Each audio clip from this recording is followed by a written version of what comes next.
Marcos capítulo 11. Aquí estamos ya a una semana de la crucifixión del Señor. Estamos en lo que conocemos nosotros como el Domingo de Palmas, cuando Jesús va a entrar a Jerusalén. Y vamos a leer el versículo primero del capítulo 11. Dice que cuando se acercaban a Jerusalén, junto a Betfagé y a Betania, frente al monte de los olivos, Jesús envió 2 de sus discípulos y les dijo: id a la aldea que está enfrente de vosotros, y luego que entréis en ella, hallaréis un pollino atado, en el cual ningún hombre ha montado. Desatadlo y traedlo.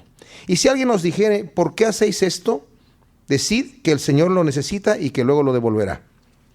Fueron y hallaron el pollino atado afuera a la puerta, en el recodo del camino, y lo desataron. Unos de los que estaban allí les dijeron: ¿qué hacéis desatando el pollino? Ellos entonces les dijeron como Jesús había mandado, y los dejaron. Y trajeron el pollino a Jesús, y echaron sobre él sus mantos, y se sentó sobre él. También muchos tendían sus mantos por el camino, y otros cortaban ramas de los árboles, y las tendían por el camino. Y los que iban delante y los que venían detrás daban voces diciendo: Hosana, bendito el que viene en el nombre del Señor, bendito el reino de nuestro padre David que viene, Hosana en las alturas. Y entró Jesús en Jerusalén y en el templo, y habiendo mirado alrededor todas las cosas, como ya anochecía, se fue a Betania con los 12. Jesucristo viene por fin a Jerusalén, como había dicho a sus discípulos, y ya les había anunciado que era necesario que fuera a Jerusalén para ser sacrificado. Los discípulos nunca entendieron esta palabra, porque dice la Biblia que sus ojos estaban velados, no estaban cegados para no entender la palabra de que el Mesías venía a sufrir. No obstante, aquí sucede algo especial. Jesucristo viene y está en el monte de los olivos. El Señor manda pedir que le traigan un pollino, que es un burro, y algunos han dicho, bueno, en aquellos días el montar en un burro era cosa del rey, ¿verdad? No era como en nuestros días, pero eso no es así. En el pueblo judío los que montaban burro a veces eran los profetas, pero en la cultura, en este momento, los griegos, los romanos usaban caballos. El rey venía en un carruaje, por lo menos, o en un caballo, el caballo real, como el caballo de Asuero, en donde sacaron a Mardoqueo a dar la vuelta, ¿verdad? Como el honor que le iban a dar a Mardoqueo en la cabalgadura del rey era un caballo. Aquí el Señor viene a cumplir una profecía que estaba escrito de él, que dice: tu Salvador viene humilde, montado en un burro, en un pollino, un hijo de animal de carga. Eso es lo que decía la profecía. Pero la gente está emocionada. Hay 3 tipos de público que van a ver esta entrada de Jesucristo a Jerusalén. Por un lado están los discípulos que habían escuchado el mensaje, que estaban emocionados porque en ese momento el rey iba entrando. Ellos no entendían, como dije, que el Mesías tenía que padecer, ser muerto y resucitar al tercer día. Ellos entendían que había de venir a Jerusalén, y en ese momento ven que está montándose en el burro y piensan, seguramente, este es el momento en donde el Mesías, el Cristo, va a tomar posesión del reino. Ellos estaban esperando, como también dice la profecía, que el Mesías iba a llegar a librarlos de la opresión. En este caso era la opresión romana, del Imperio Romano. Y pensaban que ese era el momento.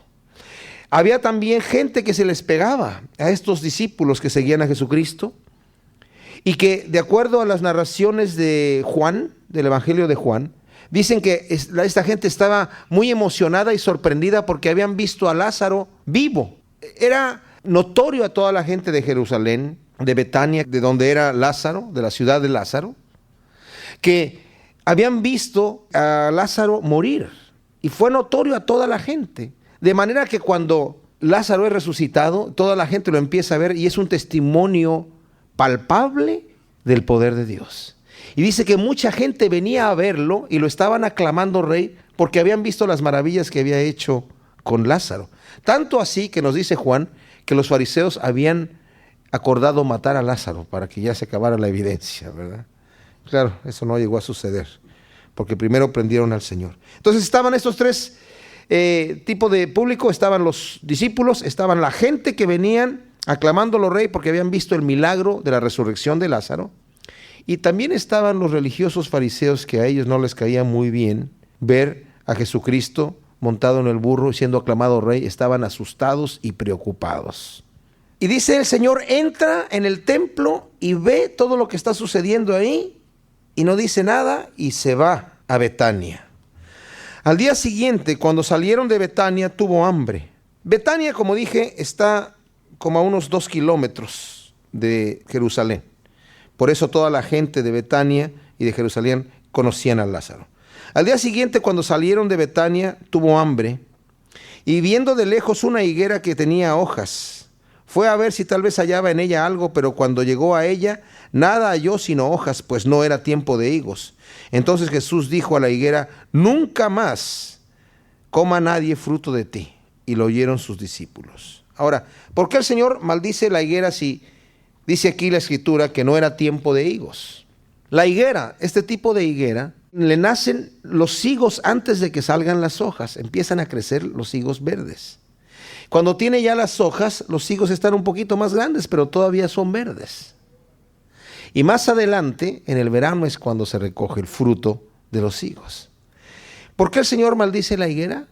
Porque en ese momento no tiene el fruto, no tiene el higo pequeño. Ahora, los discípulos entienden el asunto porque había varias partes en el Antiguo Testamento en donde los profetas habían simbolizado a Israel con una higuera. Y siempre que se hablaba de la higuera, se recordaba, se tenía en mente que era Israel. La viña también era Israel. Había esa tipología que la gente entendía. El Señor llega y ve que esa higuera no va a producir fruto cuando le corresponde y la maldice. Vinieron pues a Jerusalén, y entrando Jesús en el templo comenzó a echar fuera a los que vendían y compraban en el templo, y volcó las mesas de los cambistas y las sillas de los que vendían palomas. Y no consentía que nadie atravesase el templo llevando utensilio alguno.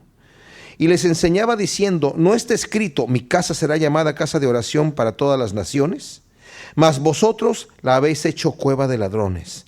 Y lo oyeron los escribas y los principales sacerdotes, y buscaban cómo matarle porque le tenían miedo, por cuanto todo el pueblo estaba admirado de su doctrina. Pero al llegar la noche, Jesús salió de la ciudad. El Señor, de acuerdo al Evangelio de Juan, cuando comienza su ministerio en Jerusalén, en su primer visita a Jerusalén, llega al templo y hace una limpieza parecida a esta, en donde volca las mesas y rompe las jaulas de los animales y hace un gran estrago. Y ahora, al concluir su ministerio, lo vuelve a hacer. ¿Qué sucedía aquí en el templo? Bueno, ustedes saben que en el templo solamente se permitía entrar a los judíos a adorar a Dios.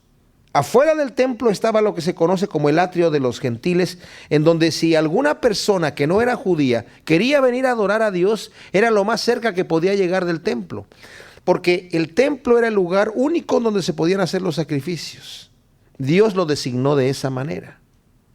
Qué especial que ahora con la muerte de Cristo Jesús ya no necesitamos más templo, porque ahora el Señor es personal para cada uno de nosotros. Ya no necesitamos un lugar a donde ir a adorar a Dios físicamente, porque Dios está en nuestro corazón. Pero aquí era la forma en la que estaba establecida. Y cuando los gentiles querían adorar a Dios, tenían que llegar allí y estar en el atrio de los gentiles. Pero el atrio de los gentiles se había convertido en un verdadero mercado.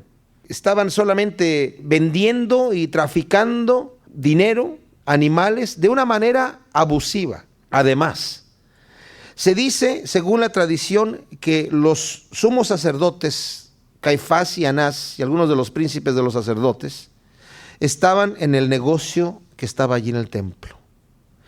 Y fíjense, el Señor aquí va a hacer algo muy especial, porque los fariseos y los saduceos, los sacerdotes de la época, eran los que estaban en control del templo. Ese era su territorio. O sea, el Señor se está metiendo en el territorio de ellos y empieza a... La única vez que vemos a Jesucristo físicamente violento, físicamente, empieza a patear las mesas, a romper las jaulas. Cuando una persona llevaba un animal para el sacrificio, tenía que ser el animal sin defecto. El Señor así lo había establecido en la ley. Pero estos hombres, para sacar ventaja, para sacar dinero y hacer negocio de esto, tenían animales allí que vendían, a los cuales le habían puesto un sello, que ya estaban revisados supuestamente, perfectos.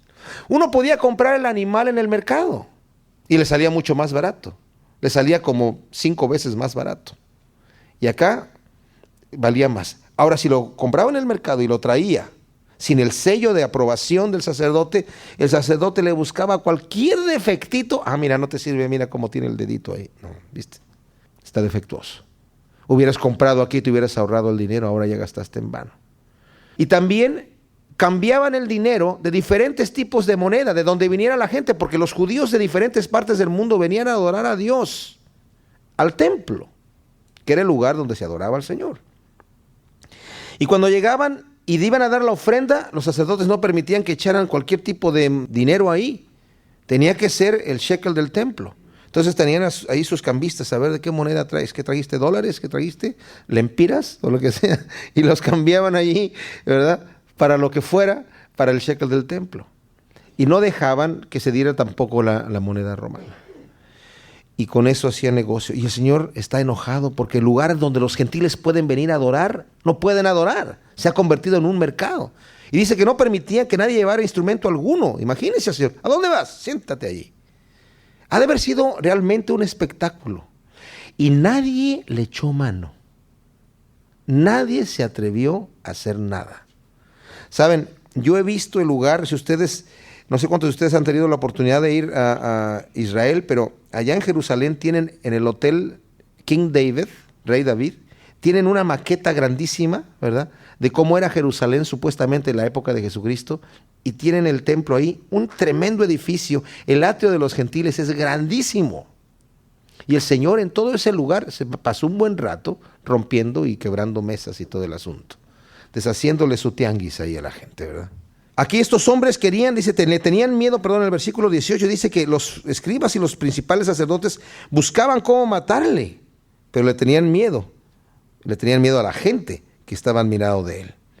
Y en la noche el Señor se va de la ciudad, vuelve otra vez a Betania. Y pasando por la mañana, vieron que la higuera se había secado desde la raíz. Entonces Pedro, acordándose, le dijo: Maestro, mira la higuera que maldijiste, se ha secado. Respondiendo Jesús le dijo: Tened fe en Dios, porque de cierto os digo que cualquiera que dijere a este monte: Quítate y échate en el mar, y no dudar en su corazón, sino creyere que será hecho lo que dice, lo que diga le será hecho. Por tanto os digo que todo lo que pidiereis orando, creed que lo recibiréis y os vendrá. Y cuando estéis orando, perdonad si tenéis algo contra alguno, para que también vuestro Padre que está en los cielos os perdone a vosotros vuestras ofensas. Porque si vosotros no perdonáis, tampoco vuestro Padre que está en los cielos os perdonará vuestras ofensas. Aquí se maravilla esta gente, los discípulos, de que cuando van pasando encuentran la higuera ya seca. O sea, había sido en la mañana que el Señor la había maldecido, y al otro día, cuando vuelven otra vez, van de regreso a Jerusalén, pasan por ahí y ven a la higuera ya seca totalmente. Y aquí el Señor utiliza esto, más allá de dar la imagen, como dije, de Israel siendo la higuera, una higuera que no dio fruto, el Señor está a punto de cortarla.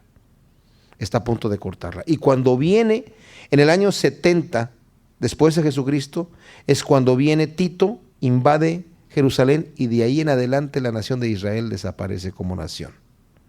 Hasta 1948, que fue nuevamente reunida. El Señor la corta. Aquí vemos también que el Señor está enseñando a sus discípulos un principio. Créanle al Señor en oración lo que están pidiendo. No pidan dudando.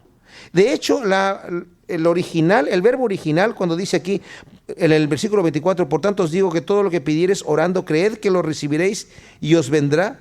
Literalmente dice: por tanto os digo que todo lo que pidiereis orando, creed que ya lo recibisteis y os vendrá. O sea, cree que ya el Señor te lo dio. No dudes que el Señor tiene el poder de dártelo, o que tal vez no te lo va a querer dar. Santiago nos dice: cuando pides al Señor, pide con fe, no dudando. Pide con fe, no dudando. Porque el que duda es semejante a la onda del mar, que es echada de un lado a otro. No piense pues, dice Santiago, quien tal haga, ¿qué cosa? Pedir dudando. No piense que recibirá cosa alguna del Señor. Cuando pedimos con duda, pues ya estamos derrotados en nuestra oración. Cuando pedimos creyendo, el Señor obra. El Señor puede obrar y el Señor quiere obrar, pero el Señor ha escogido que nosotros pidamos con fe, que le creamos a Él. Y dice, y también la otra lección, cuando estés orando, perdona. Perdona, o sea, tienes que tener fe, tienes que orar y tienes que perdonar a aquel que te haya ofendido y el Señor te va a perdonar a ti también. Volvieron entonces a Jerusalén y andando él por el templo, vinieron a él los principales sacerdotes, los escribas y los ancianos, y le dijeron, ¿con qué autoridad haces estas cosas? ¿Y quién te dio autoridad para hacer estas cosas? Jesús respondiendo les dijo, os haré yo también una pregunta, respondedme, y os diré con qué autoridad hago estas cosas. ¿El bautismo de Juan era del cielo o de los hombres? Respondedme. Entonces ellos discutían entre sí diciendo, si decimos del cielo dirá, ¿por qué pues no le creísteis? Y si decimos de los hombres, pero temían al pueblo, pues todos tenían a Juan como un verdadero profeta. Así que respondiendo dijeron a Jesús, no sabemos. Entonces respondiendo Jesús les dijo, tampoco yo os digo con qué autoridad hago estas cosas. ¿Qué es lo que está sucediendo aquí? Dijimos, el templo era el territorio de estos hombres, de los religiosos. Y le dice, ¿con qué autoridad haces qué cosas? Que estás entrando a nuestro lugar y estás destruyendo las cosas aquí. Estás rompiendo las mesas, estás rompiendo las jaulas, estás metiéndote en nuestro territorio. Tú que no eres sacerdote, a supuestamente arreglar las cosas. Qué especial, ¿no? Aquí el Señor está haciéndolos a ellos ver en ridículo total. En ridículo total. Porque ellos supuestamente eran los que deberían mantener el templo como un lugar para adorar a Dios. Como un lugar para realmente permitirle a la gente que viene viajando de lejos y que llega hasta ese lugar a adorar, a entregar sus ofrendas, a escuchar la palabra, a tener ese momento con Dios, pero para ellos era un negocio solamente. Entonces, le dicen, ¿con qué autoridad estás haciendo esto? Y el Señor en realidad utiliza algo que era común en aquel entonces. También voltearles a la pregunta. Y no es que el Señor esté tratando de evadir la pregunta o que tenga miedo contestar. Simplemente Él les va a mostrar a la gente, ustedes dicen que ustedes son la autoridad religiosa, los que realmente conocen la interpretación. Ustedes son los que le van a decir al pueblo, esto es de Dios y esto no es de Dios, para eso están ahí. Por eso supuestamente ustedes son los sacerdotes. Ahora, a ver, díganme, señores, ¿el bautismo de Juan era de Dios o era de los hombres? Si dicen que es de Dios, pensaron entre sí, van a decir la gente, entonces ¿por qué no le creyeron? Porque ellos no creían en Juan. Y si dicen que era de los hombres, la gente va a decir, oye, pero nosotros lo tenemos por profeta. Entonces estaban en un dilema, no sabemos, y ahí quedaron en ridículo totalmente. ¿No saben? Pues entonces yo tampoco les voy a decir con qué autoridad. O sea, ustedes no tienen ninguna autoridad para hacer lo que están haciendo. Yo tampoco les voy a decir con qué autoridad hago estas cosas. Capítulo 12, dice aquí. Entonces comenzó Jesús a decirles por parábolas. Un hombre plantó una viña, la cercó de vallado, cavó un lagar, edificó una torre y la arrendó a unos labradores y se fue lejos. Y a su tiempo envió a un siervo a los labradores para que recibiese de estos el fruto de la viña. Mas ellos tomándole le golpearon y le enviaron con las manos vacías. Volvió a enviarles otro siervo, pero apedreándole le hirieron en la cabeza y también le enviaron afrentado. Volvió a enviar a otro y a este mataron, y a otros muchos, golpeando a unos y matando a otros. Por último, teniendo aún un hijo suyo amado, lo envió también a ellos, diciendo, tendrán respeto a mi hijo. Mas aquellos labradores dijeron entre sí, este es el heredero, venid, matémosle, y la heredad será nuestra. Y tomándole le mataron y le echaron fuera de la viña. ¿Qué pues hará el señor de la viña? Vendrá y destruirá a los labradores y dará su viña a otros. Ni aun esta escritura habéis leído, la piedra que desecharon los edificadores ha venido a ser cabeza del ángulo. El Señor ha hecho esto y es cosa maravillosa a nuestros ojos. Y procuraban prenderle porque entendían que decía contra ellos aquella parábola, pero temían a la multitud y dejándole se fueron. Saben, aquí vemos nosotros una parábola que entendieron los religiosos que había dicho el Señor esta parábola por ellos. Y va a decir otra más adelante y también la van a entender. Aquí está hablando de lo que ha sucedido con la nación de Israel. la viña, como dije yo, que es el tipo de la nación de Israel también, una tipología, el Señor ha encargado a hombres que han estado en el trabajo de cuidar el templo, etcétera, ha encargado su nación, su pueblo. Pero estos hombres, estos religiosos, han sido perversos y han buscado su propia ganancia. Y han, a expensas del pueblo, rechazado el mensaje de Dios, rechazado a los profetas, rechazado a los enviados del Señor. Y a todos ellos, el Señor les dijo una vez, ¿a cuál de ellos no han matado? ¿A cuál de los profetas ustedes no han matado? Los mataron a todos. ¡Qué increíble! Después, ellos decían, bueno, nuestros padres fueron los que los mataron, nosotros no hubiéramos hecho tal cosa. Y dice aquí, ¿qué pues hará el Señor de la viña? De acuerdo al Evangelio de Mateo, los mismos fariseos son los que contestan. Bueno, pues seguramente que va a castigar a estos hombres y los va a destruir y va a dar su viña a otros. Y luego el Señor les dice, ¿qué no es entendido la Escritura que dice, la piedra que desecharon los edificadores ha venido a ser cabeza del ángulo? El Señor ha hecho esto y es cosa maravillosa a nuestros ojos. Ellos entendían esta Escritura y la entendían como referida al Mesías. Y había una historia que se contaba que cuando estaban construyendo los edificios que estaba construyendo Salomón, en cierta ocasión cortaban las piedras en otro lugar y luego las traían. Alguien envió una piedra principal del edificio y cuando la vieron los que estaban edificando dijeron, esta no corresponde a ninguna parte aquí, y la dejaron por ahí arrumbada y empezó a crecer la maleza y la hierba, y después cuando ya estaban terminando el edificio faltaba la piedra angular, la última. Dijeron, manden la piedra angular, y dijeron, ya la enviamos. No, pero no la tenemos, ya la enviamos. Y estaba la discusión, ¿verdad?, de que dónde está la piedra, y hacer una piedra era muy costoso. Hasta que por fin van encontrando la piedra que había estado olvidada, ¿verdad? Esa era una historia que se narraba en aquel entonces y que el Señor aquí lo viene aplicando también al ministerio mesiánico suyo, ¿verdad? Dice, ustedes han rechazado la piedra angular, ustedes han rechazado al Mesías.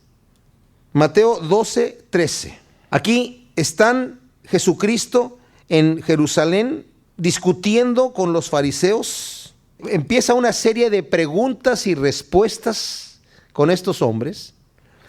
Y vamos a ver cómo están tratando en este momento de aprenderlo en alguna palabra, a ver qué cosa dice para quitarle popularidad. Jesucristo había tomado en este momento mucha popularidad.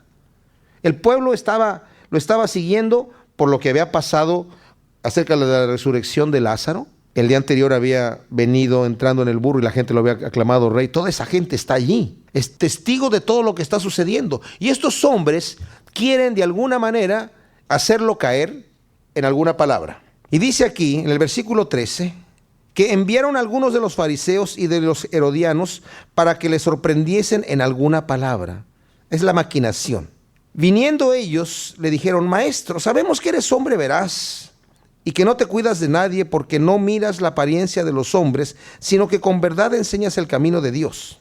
¿Es lícito dar tributo a César o no? ¿Daremos o no daremos?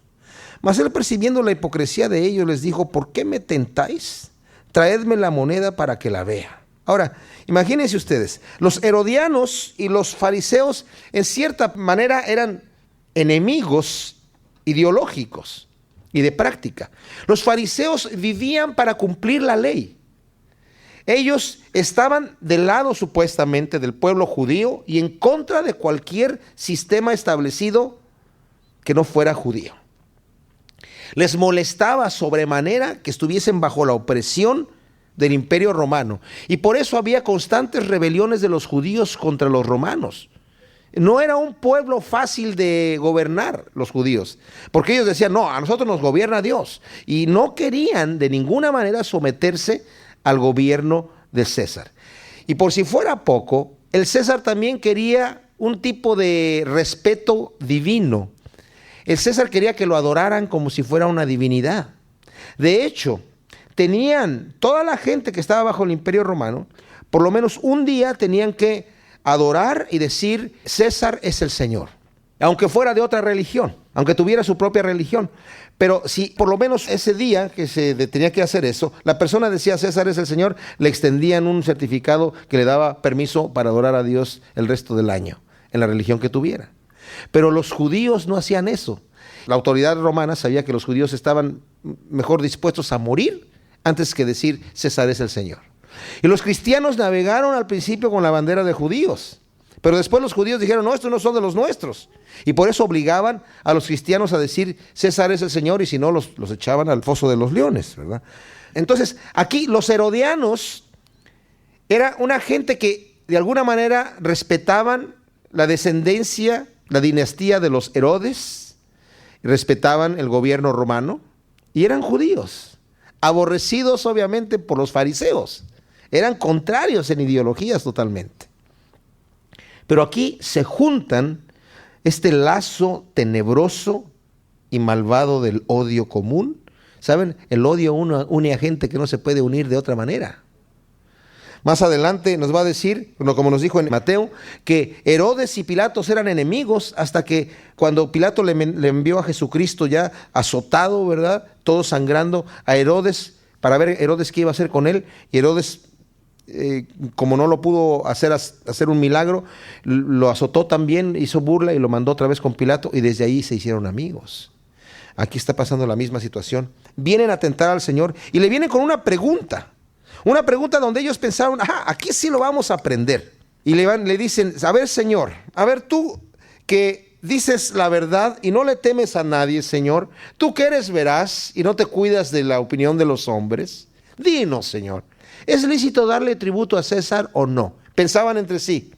Si dice, si es lícito darle tributo a César, se va a echar en contra a todos los judíos que están alrededor, decir, este tipo es un charlatán. Entonces los fariseos pudieron haber dicho, y ahí está su profeta, ahí está su maestro, no es más que un tipo que es pagado por el gobierno para hacer lo que está haciendo, dice que den el tributo a César.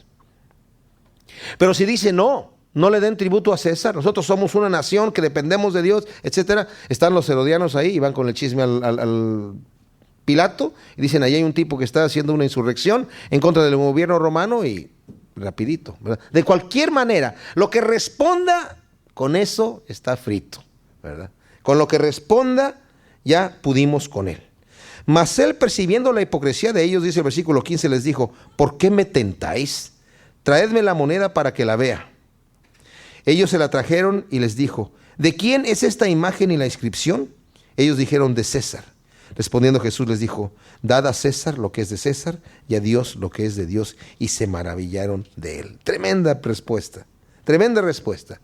Además, ¿saben qué estaba diciendo el Señor aquí? A ver, muéstrenme una moneda. Él no traía una moneda. Y los fariseos que decían, nosotros no tenemos nada que ver con César, porque así pensaban ellos, traían una moneda del César. Y el Señor les está diciendo, mira esta moneda te sirve para comerciar. Estás en un lugar en donde, bueno, el templo se los había hecho Herodes, porque el templo que tenían antes, que había hecho Zorobabel, era un templo raquítico comparado con el de Salomón. Ustedes saben, el templo de Salomón fue destruido y después Zorobabel construyó uno que era tan feo comparado con el primero que los que tenían edad suficiente para haber visto los dos templos lloraron al ver el otro templo. ¿Qué templo tenemos aquí? Pero Herodes el Grande les construyó un templo que todavía estaba en construcción en este momento, y lo terminaron de construir justamente antes de la invasión de Tito. O sea, lo terminaron de construir y lo destruyeron inmediatamente. En la invasión de Tito quemaron el templo, lo quemaron, y como tenía oro en las paredes, el oro entró en las grietas de las piedras, y para poder recuperar el oro los romanos quitaron piedra literalmente sobre piedra, desbarataron el templo. Tardaron mucho tiempo en hacerlo, pero quedó destruido. Bueno, el asunto es que aquí el Señor está diciendo, todo esto que tienen aquí, todas las construcciones que está aquí, porque Herodes el Grande hizo muchas construcciones, están hechas por el Imperio Romano. ¿Verdad? Que esta moneda también, o sea, esto les sirve a ustedes, ¿verdad? Para negociar, están utilizando a Roma para eso. Denle a Roma lo que es de Roma. Porque saben, la Biblia nos dice que tenemos que pagar nuestros impuestos. Independientemente de que si los impuestos nos están cobrando mucho o nos están cobrando poco, o lo justo o no. Independientemente de eso, el Señor nos dice que debemos de pagar el impuesto, ¿verdad? a César lo que es de César. De ahí viene, de esta escritura viene esa aplicación justamente al impuesto.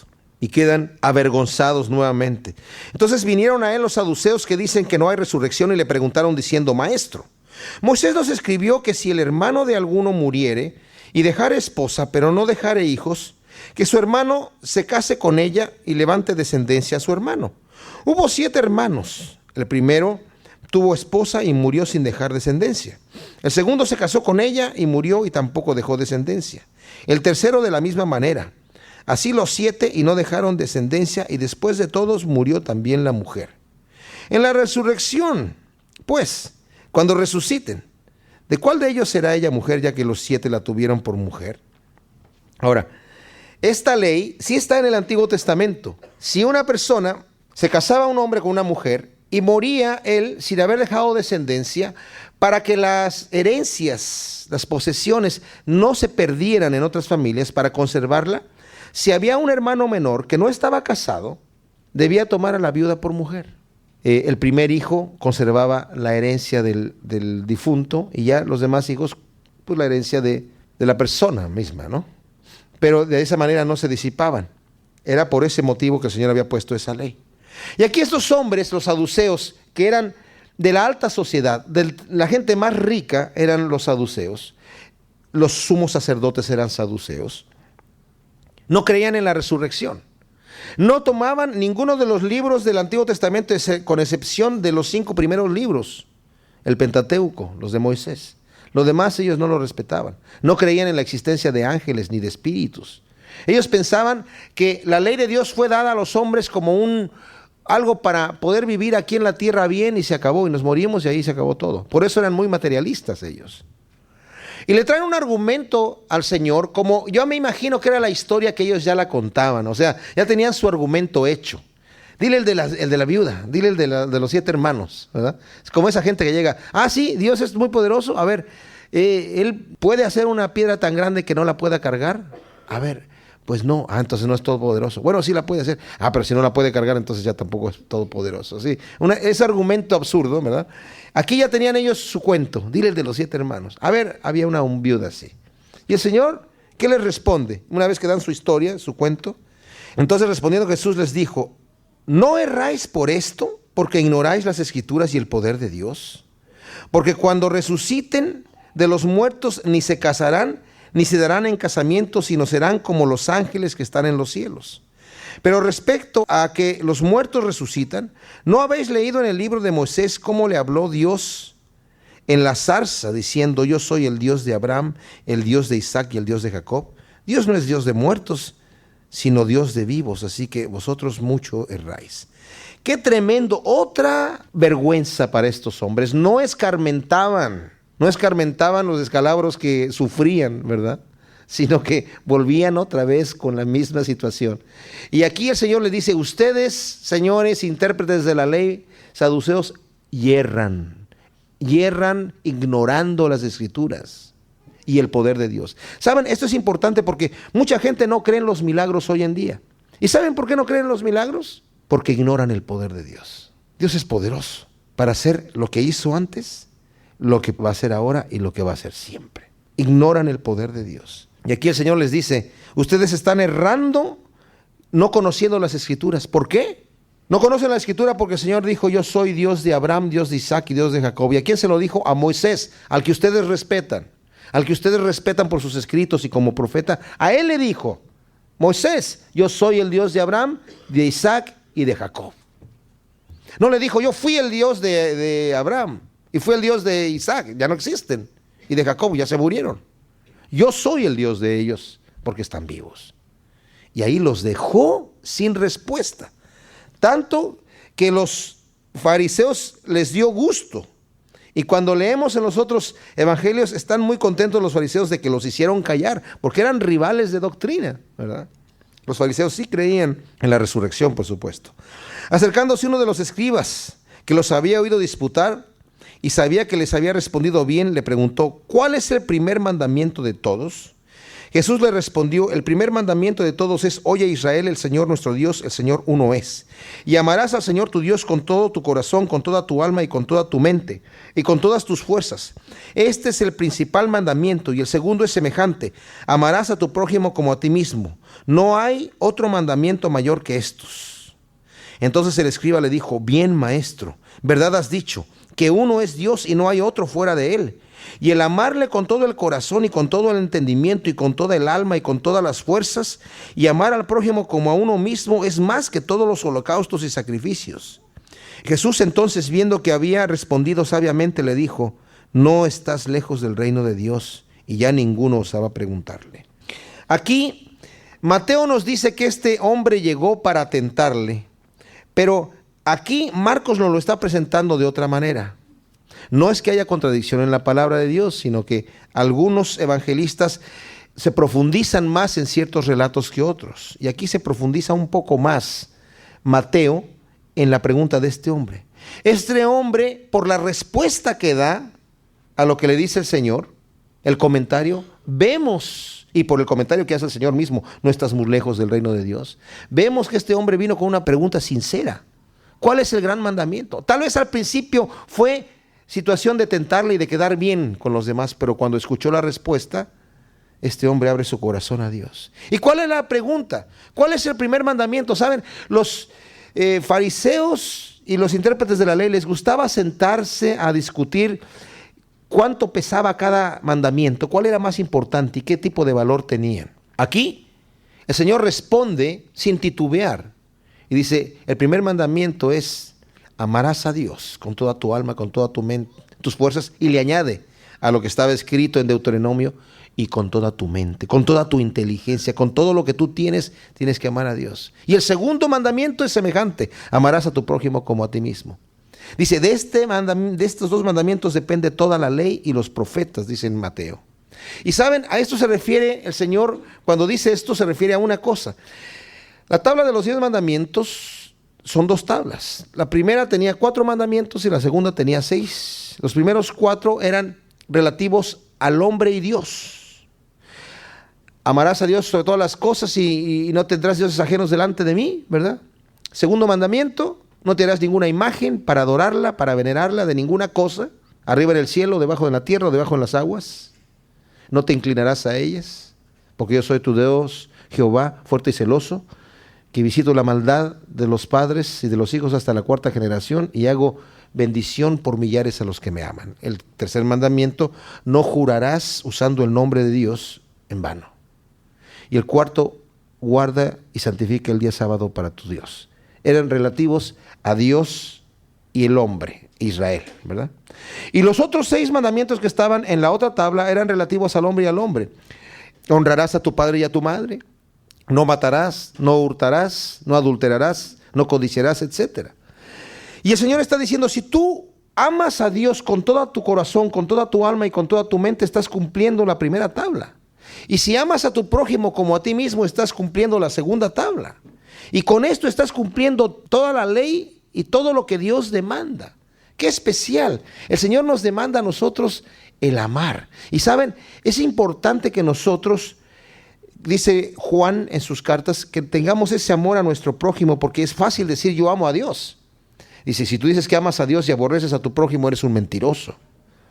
No puedes aborrecer a tu prójimo y amar a Dios, es imposible. Si tú amas a Dios, Dios ama a tu prójimo, pues lo vas a tener que amar.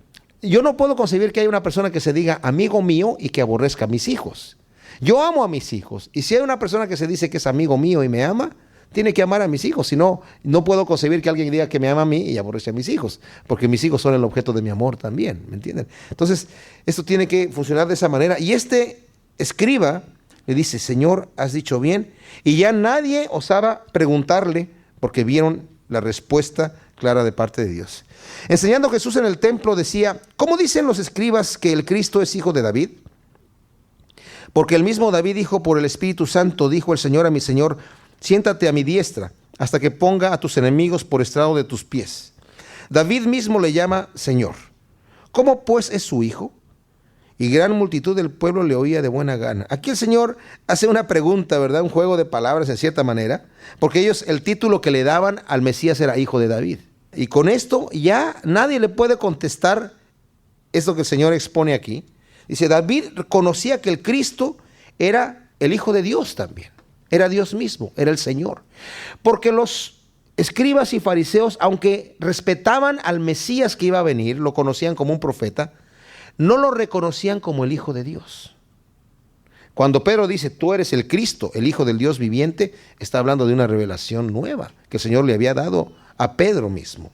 Y les decía en su doctrina, dice el versículo 38, guardaos de los escribas que gustan de andar con largas ropas y aman las salutaciones en las plazas y las primeras sillas en las sinagogas y los primeros asientos en las cenas, que devoran las casas de las viudas y por pretexto hacen largas oraciones. Estos recibirán mayor condenación. En el libro de Mateo nosotros vemos que esta condenación que el Señor hace a los escribas y fariseos, cuando los empieza a acusar públicamente, es muy larga. Aquí Marcos hace un resumen solamente de dos cosas. Una de ellas es la forma en la que estos hombres se vestían.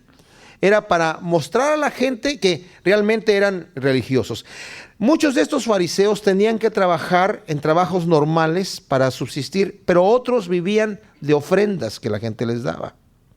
Entonces se ponían de una manera especial porque esperaban que la gente los saludara de una manera especial y era culturalmente aceptado. Es más, era necesario culturalmente dar un respeto especial, darle la primera silla. Siempre en los primeros lugares, en los banquetes, el lugar principal era para los escribas y los fariseos y los religiosos de la época, que les daban esas grandes salutaciones y les decían rabí, les decían padre, pásele por acá. Y dice el Señor, y que devoran las casas de las viudas. Esto se refiere a que estos hombres, al estar pidiendo dinero, a veces pedían demasiado dinero, y había gente que daba mucho más de lo que podía a estos hombres, creyendo, al estarle dando a este hombre, le estoy dando a Dios, porque ellos así lo presentaban, y destruían las casas de la gente que apenas tenía. ¿Saben? Este principio, este problema que existe aquí, todavía existe en nuestros días hoy.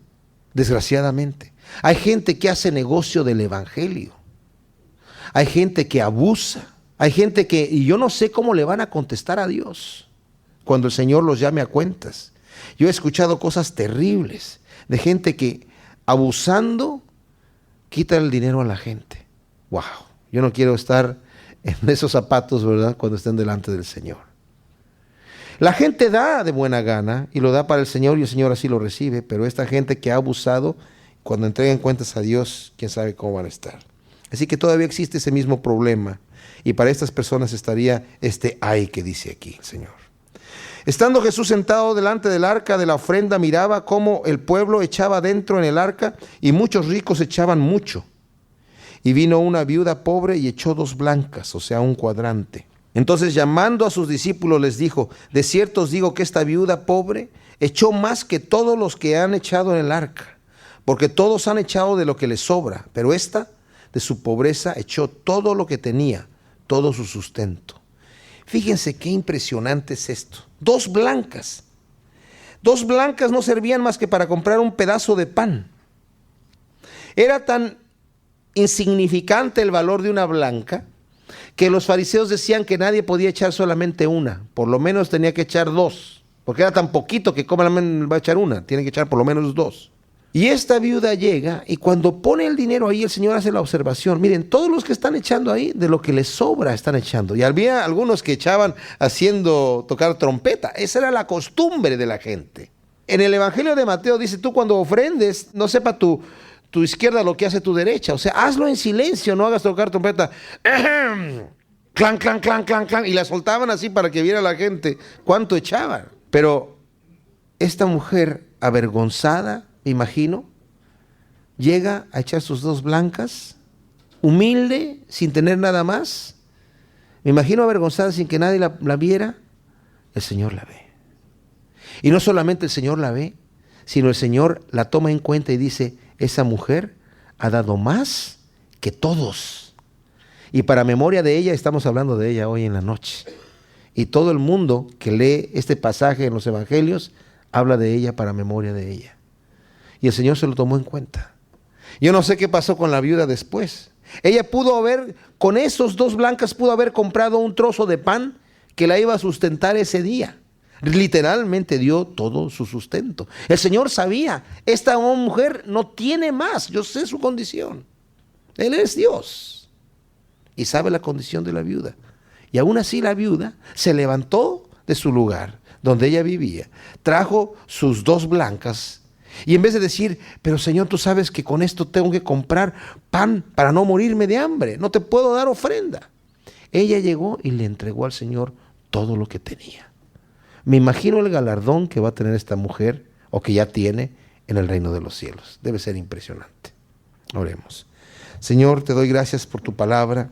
Ciertamente, Señor, qué impresionante es ver cómo nos instruyes en cada detalle de nuestra vida, Señor. Queremos servirte con toda honestidad, Señor. Al ver estas acusaciones que la gente hacía de ti, Señor, y las respuestas que tú les das, queremos aprender a tener fe, a orar, Señor, con fe, a creerte a ti, Señor. Queremos aprender a ser sinceros en nuestra vida, Señor, a vivir nuestra vida en contacto contigo constantemente, a estar preparados, Señor, y a entregarte como esta viuda lo hizo, todo lo que somos, todo lo que tenemos, Señor, todo nuestro ser, sin ninguna reserva. Gracias, Señor, por tu infinito amor, porque tú entregaste todo por nosotros, Señor. No teniendo que hacerlo, escogiste hacerlo. ¿Cómo podremos pagar tan gran amor, Señor? ¿Cómo podemos retribuirte a ti, Señor?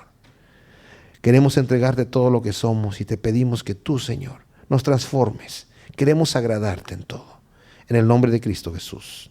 Amén.